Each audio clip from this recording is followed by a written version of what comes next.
भारतीय संविधान के रचयिता, बौद्ध सत्व, भारत रत्न, परम पूज्य बाबा साहब डॉक्टर भीमराव अंबेडकर, दलितों, आदिवासियों, पिछड़ों, गरीबों और मुस्लिमों को राजनीति की मुख्य धारा में लाने वाले BAMCEF DS four Bahujan Samaj party के संस्थापक माननीय श्री कांसी राम साहब एवं बहुजन समाज में जन्मे उन तमाम संतों, गुरुओं और महापुरुषों के चरणों में श्रद्धा के सुमन अर्पित करते हुए आज के इस जोधपुर संभाग की बैठक में हमारे बीच में उपस्थित प्रदेश के अध्यक्ष भगवान सिंह बाबा जी, प्रदेश प्रभारी प्रेम बारूपाल जी, जोन प्रभारी हिम्मत डांगी जी, जिला अध्यक्ष ग्रामीण राहुल जयपाल जी, जिला अध्यक्ष शहर यूसुफ बैलेम जी, जिला प्रभारी सुजाराम मेघवाल जी, श्री शंकर वर्मा जी, दलपत बौद्ध जी, ईशाराम मेघवाल जी, भंवरलाल भील जी, श्याम फुलवारिया जी, ताराचंद नीलन जी, अचलाराम पूर्ण जी, मालाराम परमार जी, जीवालाल राठौड़ जी, रासा धुमड़ा जी, राजू सालावास जी, नारायणलाल गर्ग जी, अजय सौदा जी, रफीक मोहम्मद जी, जेठाराम जी, मोहन चालिया जी, श्रवण बीरड जी, श्री राणाराम जी, श्री बाबूलाल जी और इसके साथ ही तमाम आए हुए बहुजन समाज पार्टी के जाबाज सिपाहियों, तमाम मेरे सामने बैठी हुई माताएं, बहनें, आप सभी लोगों को मैं क्रांतिकारी जय भीम करता हूं। और आज की जोधपुर की इस मीटिंग में आप सभी लोगों ने अपना प्रयास अच्छा किया और वाकई 46-47 टेम्परेचर पे भी मेरी माताएं, बहनें गांव दूर से भी काफी आई हुई हैं। तमाम मेरे कार्यकर्ता जो दूर दराज में रहते हैं, गांव देहात में रहते हैं, वो सारे आए हुए हैं और ये उम्मीद थी कि अच्छी मीटिंग होगी, लेकिन आप सभी लोगों का प्रयास अच्छा रहा कि काफी लंबे समय बाद आज एक जोधपुर में मीटिंग हुई है और ये क्रम हमारा जारी रहेगा। हर महीने जोधपुर में एक मीटिंग की जाएगी, हर महीने जोधपुर में मीटिंग की जाएगी और चूंकि आप सभी लोगों ने बात को मान लिया है कि इस बार बहुजन समाज पार्टी की सरकार हमें बनानी है। अगर बहुजन समाज पार्टी की सरकार हमें बनानी है तो हम कब तक भरतपुर, अलवर, दौसा, धौलपुर पर डिपेंड रहेंगे कि वहीं से विधायक जीत के आएंगे, जोधपुर से नहीं जाएंगे, बीकानेर से नहीं आएंगे, नागौर से नहीं आएंगे, अजमेर से नहीं आएंगे, जालोर सिरोही से नहीं आएंगे, बाड़मेर से नहीं आएंगे। तो क्या ये संभव है कि हम सरकार बना सकते हैं क्या? जब तक हम विधायक जोधपुर से बनाकर नहीं भेजेंगे तब तक सरकार हम आगे कैसे बनाएंगे? तो इसलिए जो जीत का जो दायरा है कि पिछली बार हमारे 6 विधायक बने और उन विधायकों में से हमारा विधायक करौली से बना, भरतपुर से बना, अलवर से बना, झुंझुनू से बना। तो ये दायरा जो हमारा जो है वहां पर, इस दायरे को पूरे प्रदेश के अंदर लेकर जाना पड़ेगा।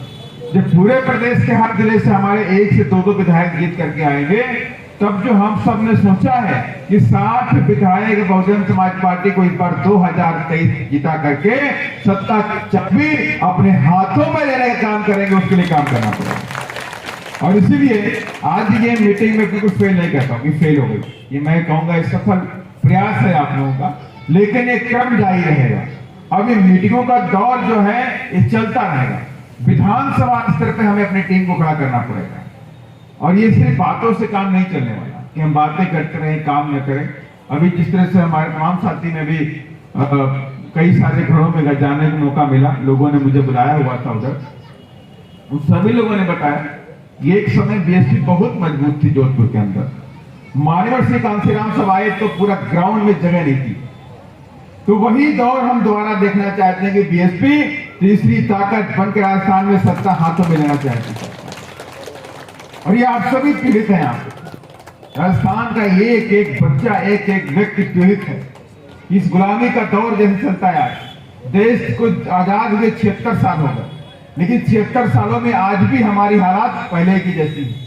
आज भी हमारे लोग गरीब हैं, उनके पास घर नहीं है, रोटी रोजी का साधन नहीं है, उनके पास जमीनें नहीं है, उनके पास पानी की व्यवस्था नहीं है, उनके बच्चों के साथ जुल्म जाती होती है, बच्चों का मर्डर होता है। ये सारा कुछ आपको देखने को राजस्थान में मिलता है। देश आजाद हो गया, 76 साल हो गए और 76 सालों में देश आजाद होने के बाद जो बाबा साहब ने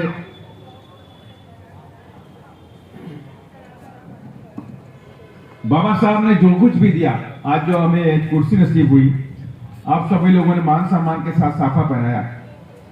ये कुर्सी, ये साफा, ये माला, ये पगड़ी, ये कब हमको नसीब हुई? जब बाबा साहब का संविधान बन करके आए, जब बाबा साहब ने संविधान के अंदर हमें तमाम तरह के अधिकार दिए। बाबा साहब ने संविधान के अंदर हमें जीने का अधिकार दिया, सर उठा के जीने का अधिकार दिया, कुर्सी पे बैठने का अधिकार दिया, खाना खाने का अधिकार दिया, पानी पीने का अधिकार दिया, शिक्षा का अधिकार दिया, नौकरी का अधिकार दिया। ये सारे अधिकार जब संविधान के अंदर बने, तभी जाके ये साफा, ये पगड़ी, ये कुर्सी, ये मंच और माला नसीब हुआ। इससे पहले तो हमें कुर्सी नसीब नहीं होती थी, ये दरा भी नसीब नहीं होता था। ये पगड़ी तो छोड़ दीजिए, साफा तो छोड़ दीजिए। ये देन अगर है तो बाबा साहब के संविधान की है।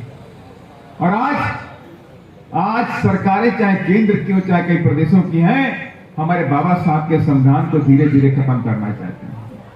उनका मकसद यही है कि बाबा साहब के संविधान को 2024 तक खत्म कर दें। लेकिन मैं उनको आगाह करना चाहता हूं, बहुजन समाज के लोग अपनी कुर्बानी दे करके बाबा साहब के संविधान को बचाने का काम करके रहेंगे। अगर हमें कुर्बानी देनी पड़े तो कुर्बानी देंगे, लेकिन बाबा साहब के संविधान पर आंच नहीं आने देंगे। और यही लड़ाई तो बहुजन समाज पार्टी आज तक लड़ती चली आ रही है। और आज तक दुश्मन हमारे संविधान का बाल नाका नहीं कर पाया। और इससे पहले भी इन लोगों ने हमारे संविधान पर हमला करने की कोशिश की। अमरोहा की एक रैली में स्वर्गीय अटल बिहारी वाजपेयी ने कहा था कि हम संविधान की समीक्षा करेंगे, हम जल्द संविधान की समीक्षा करेंगे और संविधान को बदलने का काम करेंगे।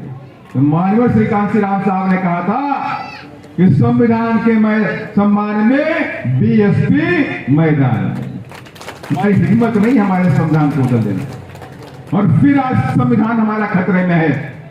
और आज जब संविधान खतरे में है तो माननीय बहन ने फिर ललकार दिया है। और अभी हैदराबाद की रैली में बहन जी ने बोला, लाखों की संख्या हैदराबाद में थी।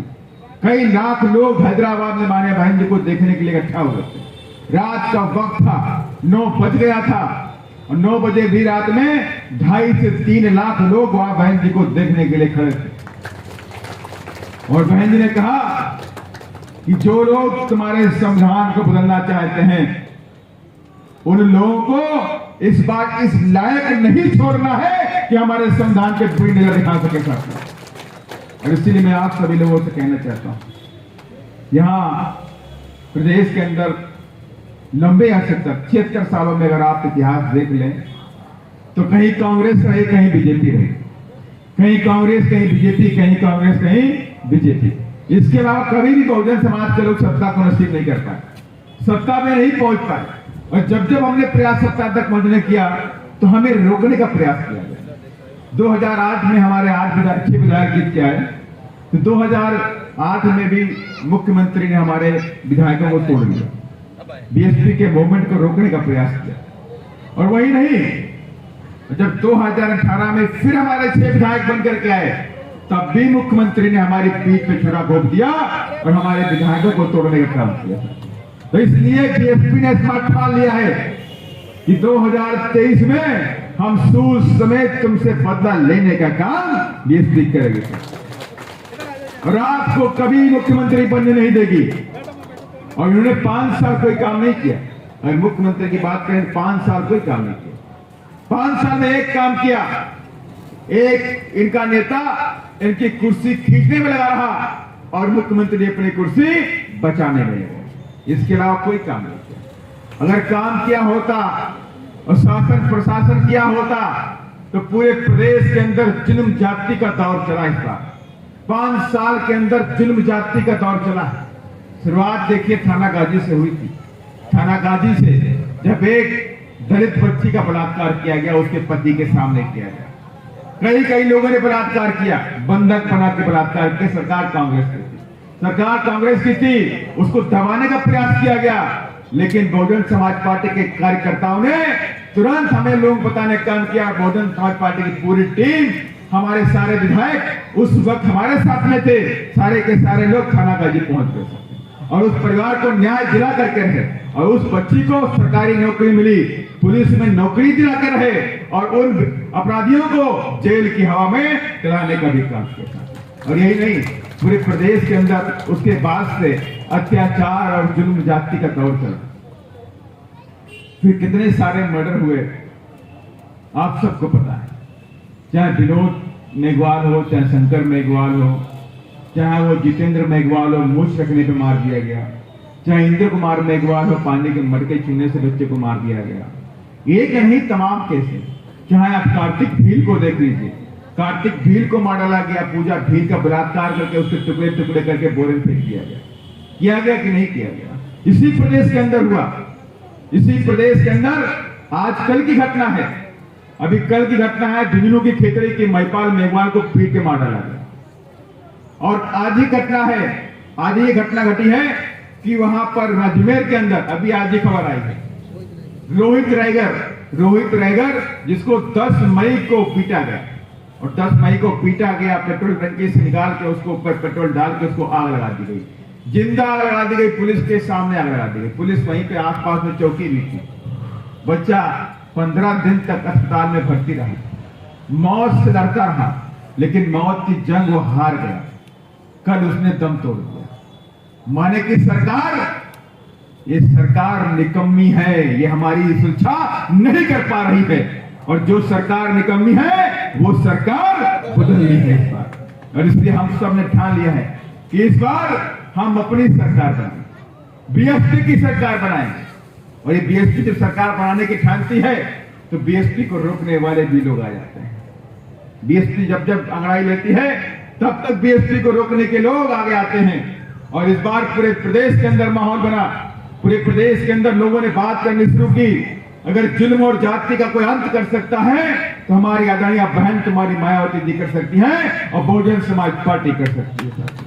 जब ये बात चर्चा का विषय बना, पूरे प्रदेश के अंदर ये चर्चा होने लगी, तो बीएसपी को कमजोर करने के लिए कुछ लोगों ने अपना नीला झंडा हाथी निशान निकाल दिया। नीता अवस्था झंडा माने कि हम चाहते हैं कि आप नीला झंडा हाथी निशान देखिए, लेकिन वो लोग क्या करते हैं, वो आपको गुमराह करने के लिए नीला झंडा लेकर के आएंगे, गले में नीले झंडे की पट्टी बांधेंगे, लेकिन चुनाव चिन्ह हाथी नहीं होगा। ये हाथी ही हमारा मान सम्मान है कि नहीं है? ये हाथी ही हमारा मान सम्मान और हमारी ताकत जो हमारी सुरक्षा करेगा। इसलिए मैं आज सभी लोगों से कहना चाहता हूं, और ऐसी तमाम पार्टियां आएंगी जो नीला झंडा लगाएंगी, जय भीम बोलेंगे, तो सारे जय भीम बोलने वाले लोग हमारे अपने नहीं हो सकते। हो सकते हैं क्या?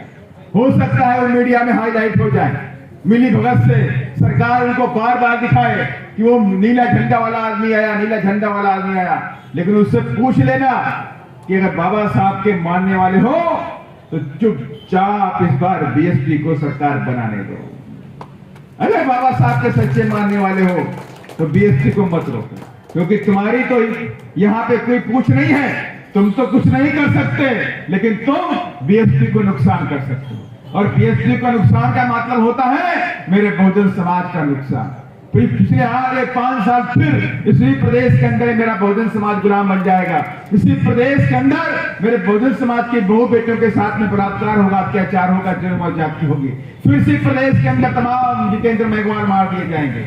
इसी प्रदेश के अंदर फिर से इंद्र कुमार मेघवाल जैसे बच्चे मार दिए जाएंगे। इसलिए मैं आज सभी लोगों से कहना चाहता हूँ, इस बार गलती नहीं करिएगा, किसी के बहकावे में नहीं आइएगा।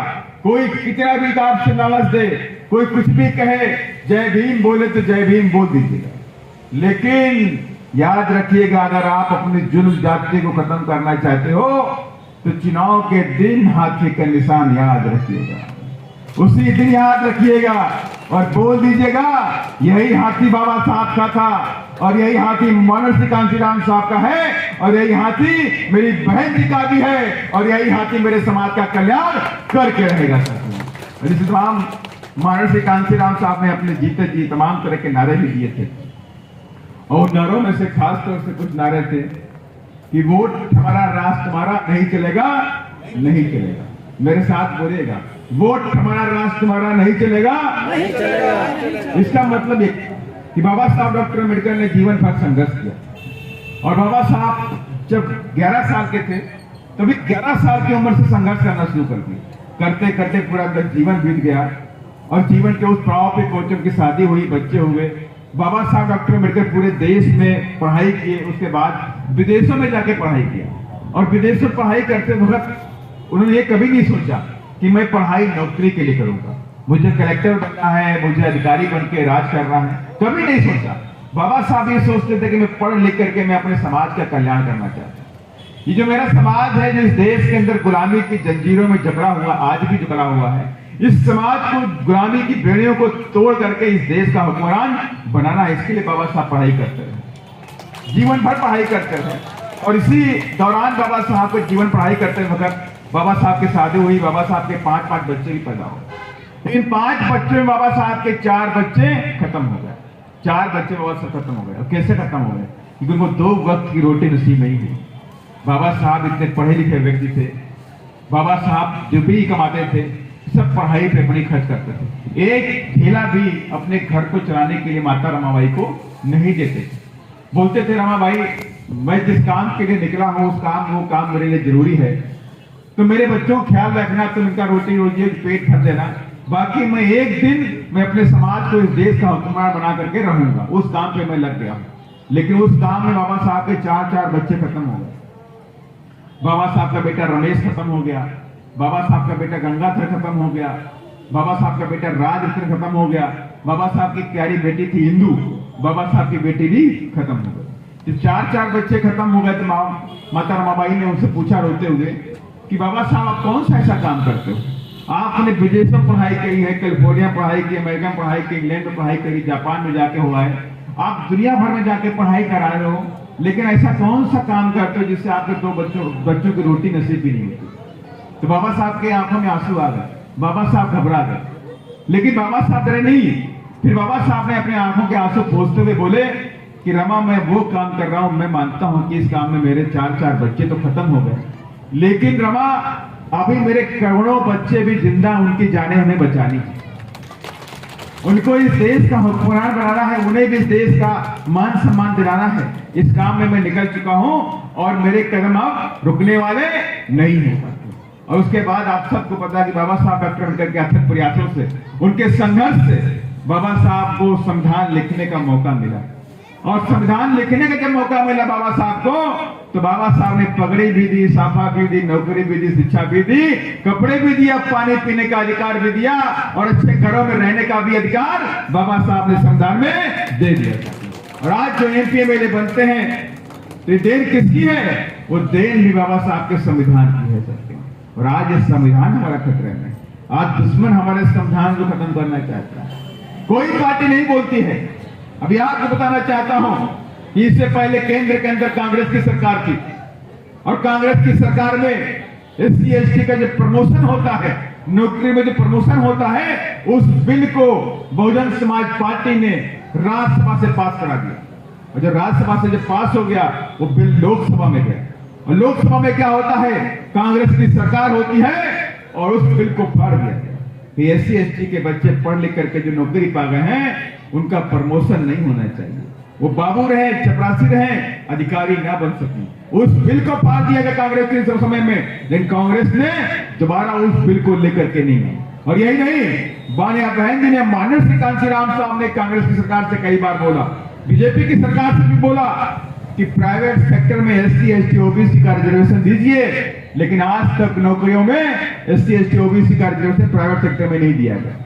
यही दिया गया। और यही नहीं, बहुजन समाज पार्टी कहती है कि गरीबों के बच्चों की शिक्षा फ्री करिए, लेकिन सरकारें आपकी शिक्षा फ्री नहीं करना चाहती। आपको सिलेंडर फ्री दे सकती हैं, 2 महीने 4 महीने वो बोलेंगे मैं आपको सिलेंडर फ्री दूंगा, 5 किलो राशन फ्री दूंगा, 200 यूनिट बिजली फ्री दूंगा, लेकिन आपके बच्चों को शिक्षित नहीं करेंगे, शिक्षा फ्री नहीं करेंगे। वो जानते हैं कि गरीब का बच्चा पढ़ जाएगा तो अधिकारी बन के कुर्सी पर आदेश देना शुरू कर देगा।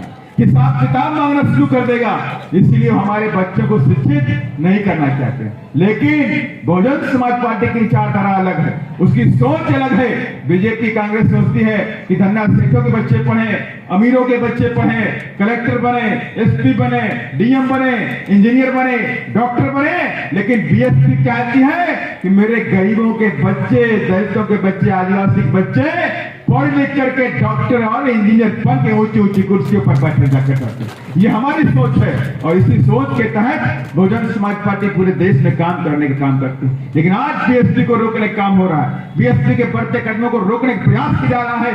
कांग्रेस और बीजेपी पार्टी को मिलकर के बीएसपी को रोकने का प्रयास किया जा रहा है। इसलिए मैं आप सबसे वो बात बोलना चाहता हूँ कि जब माननीय श्री कांशीराम साहब ने कहा था कि मेरे बच्चों, मैंने बीएसपी पे एक बड़ा कुआं खोद दिया बहुजन समाज के लिए, मैंने बहुजन समाज के लिए बीएसपी नाम का एक बहुत बड़ा कुआं खोद दिया है। अब आपको इसके आसपास छोटे छोटे कुएं खोदने की जरूरत नहीं है। अगर आप उस बड़े कुएं के आसपास छोटे छोटे कुएं खोदोगे तो बड़ा कुआं सूख जाएगा। इसलिए मैं आप सभी लोगों से कहना चाहता हूं, ये जो भी हमारे कार्यकर्ता आए हुए हैं, जो मेरे नेतागण बैठे हुए हैं, जो मेरी माताएं बहनें, जो भी पार्टी के पुराने वर्कर यहाँ पे आए हुए हैं, मैं उनसे यही कहना चाहता हूं कि बीएसपी हमारी है, यही हमारी शान है, यही हमारी जान है। बीएसपी हमारी शान है, बीएसपी हमारी जान है और यही हमारे लिए काम करती है, हर वक्त सुख दुख में काम करती है। आप जानते होंगे कि आपके साथ में जितना अत्याचार अन्याय हुआ उसको बहुजन समाज पार्टी ने पार्लियामेंट के अंदर उठाने का काम किया। एक एक बच्चे का नाम लेकर के एक एक अत्याचार को बहुजन समाज पार्टी ने संसद में पूरे देश के साथ उठाने का काम किया है। और इसलिए मैं कहना चाहता हूं आप सभी लोगों को बीएसपी को मजबूत करके माननीय बहन जी के हाथों को मजबूत करना पड़ेगा। और आप सभी लोग मिल गए, मैं दावे के साथ में कहता हूं कि 2023 में बीएसपी अपने दम पर नहीं तो सत्ता की चाबी जरूर अपने हाथों में लेने का काम करेगी। अगर सत्ता की चाबी अगर आप लोगों ने अपने हाथों में ले ली तो मैं दावे के साथ में कहता हूं ये तमाम विरोधी पार्टियां आज बीएसपी के अगेंस्ट में आ गई, बहुजन समाज पार्टी अगेंस्ट में आ गई। माननीय बहन जी को देश का प्रधानमंत्री नहीं चाहते, इसलिए तमाम पार्टियों ने एक गोलबंदी कर ली। लेकिन हमारे बहुजन समाज के लोगों ने ये ठान लिया है कि 2024 और 2024 की देश की कुर्सी पर बहन जी को बैठा करके इस बार बहुजन समाज के लोगों को हुक्मरान बना करके रहेंगे। और जिस दिन बहुजन बहन जी इस देश की कुर्सी पे बैठेंगी उसी दिन इस देश के अंदर दलितों, पिछड़ों, गरीबों का उत्थान अपने आप हो जाएगा। उसी दिन इस देश में गरीबों के बच्चों के साथ में, दलितों के बच्चों के साथ में, मुसलमानों के बच्चों के साथ में, आदिवासियों के बच्चों के साथ में किसी की हिम्मत नहीं है, क्योंकि बहू बेटियों की तरफ बुरी आंख से भी उनको देख ले साथियों। इसलिए राज चाहिए, इसलिए शासन चाहिए। राज आ जाएगा उसी दिन आपका जीवन आगे की तरफ बढ़ जाएगा। और यही बातें बाबा साहब ने पूरे जीवन भर हम सबको सिखाने का भी प्रयास किया। बाबा साहब की मूर्ति हम सब लोग देखते हैं कि नहीं देखते? बाबा साहब की मूर्ति में बाएं हाथ में संविधान होता है, बाएं हाथ में संविधान है, दाहिने हाथ में उंगलियों का इशारा होता है। बाबा साहब ने कहा कि मेरे बच्चों, आपको अपने संविधान की रक्षा करनी पड़ेगी।